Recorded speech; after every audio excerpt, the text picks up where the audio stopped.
How does estate planning, legacy planning, and philanthropy interconnect together?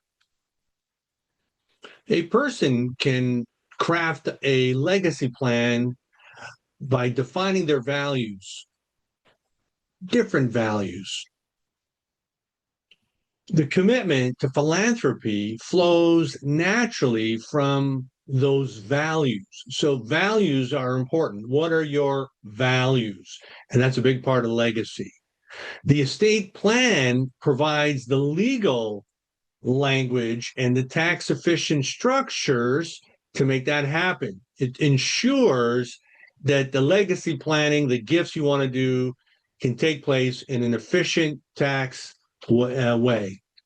Without legacy planning, the estate plan is just a tax document.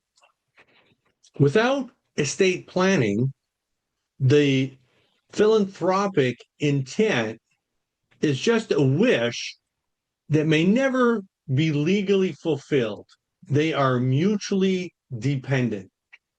Estate planning, legacy planning, and philanthropy form a mutually dependent framework where personal values drive charitable goals, which are then legally secured.